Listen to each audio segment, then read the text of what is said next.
Hi friends, how are you all? Welcome back. I hope you and your family are safe and well.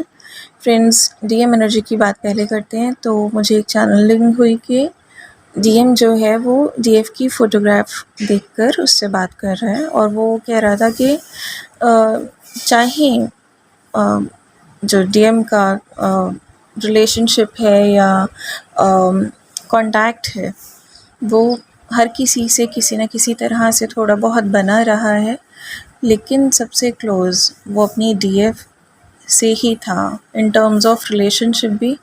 और चाहे वो no contact zone में था अपनी DF के साथ या थोड़ा सा कांटेक्ट था, लेकिन क्लोजनेस में सबसे ज़्यादा जो उसके दिल के करीब थी वो हमेशा डीएफ ही थी और आज भी है।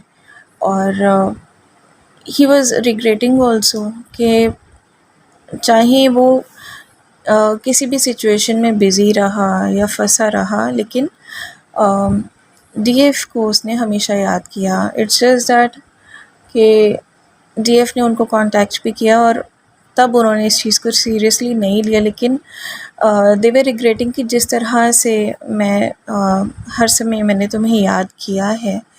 जब तुम उस मेरे पास आए थे तब भी मैं उस टाइम भी तुम्हें अगर सीरियसली ले लेता तो फिर ये रिग्रेट भी नहीं होता। और डीएफ के साथ बिताए हुए टाइम्स भी याद कर रहे हैं और डीएफ को काफ़ी प्रेज़ भी कर रहे हैं। तो ये चैनलिंग थी। और जो मेडिटेशन विज़न थी वो ये थी कि डीएफ जो है वो थोड़ी सी कुछ रिलीज़ करने में उनको प्रॉब्लम हो रही है, तो इसकी वजह से कुछ फेमिनिन्स को कॉन्स्टिपेशन का इशू भी हो सकता है।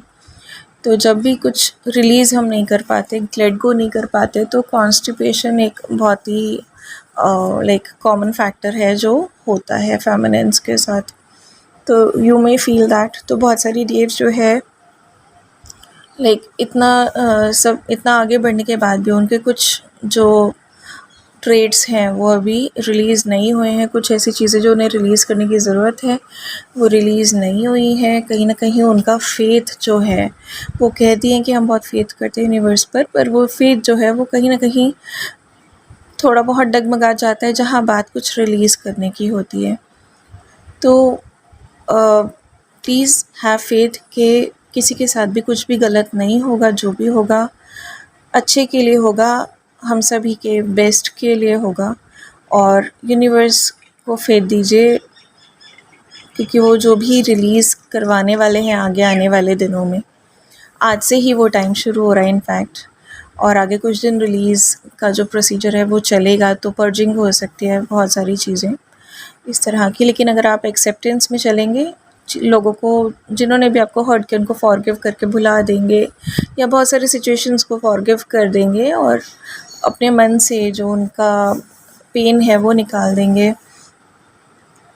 एक्सेप्टेंस में आ जाएंगे कि ये ऐसे ही डिस्टाइंड था, और यूनिवर्स पे फेथ रखेंगे कि आगे जो भी वो आपको देंगे वो आपके बेस्ट के लिए होगा। तो आपके जो रिलीज़ेस का जो प्रोसेस है वो बहुत ही इजीली हो जाएगा। तो मेडिटेशन विज़न में यही था कि फाइनली जो डीएफ है वो इस एक्सेप्टेंस में आई है धीरे धीरे कि हाँ, उसको डीप हीलिंग की ज़रूरत है, जिसकी वजह से इस रिलीज़ प्रोसेस का जो है लाइक इट्स अंडर गोइंग।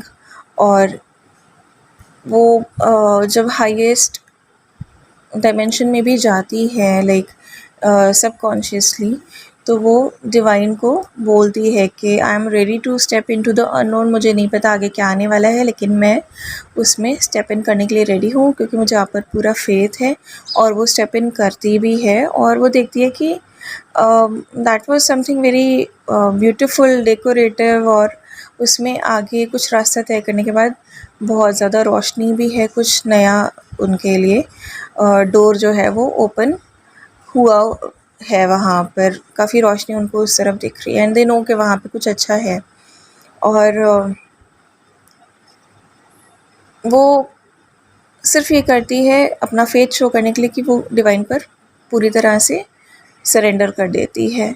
वो किसी के कंपटीशन में नहीं पड़ती है, या इन दिनों हुआ होगा कि कुछ डिज़ायर आपके मन में बहुत ज़्यादा लाइक एनहेंस हुई होंगी, और जैसे कुछ चीज़ों से हम निकल भी गए थे, हमने लाइक हम बहुत पीसफुल हो गए थे, शांत हो गए थे, लेकिन इन दिनों कुछ डिज़ायर्स फिर से जगी जो थोड़ी सी लाइक हम बैलेंस भी नहीं कर पाए, थोड़ी ज़्यादा थी, और कहीं ना कहीं फिर से हम कंट्रोलिंग के मोड में आए, नॉन सरेंडर के मोड में आए, नॉन एक्सेप्टेंस के मोड में आए। हमने कंपटीशन किया, हम कहीं ना कहीं जेलस हुए, कहीं ना कहीं हम एनवियस हुए। और सपोज़ एक एग्जांपल ले लीजिए कि जैसे कार्मिक ही कुछ कर रहा है और आपको लग रहा है कि वो तो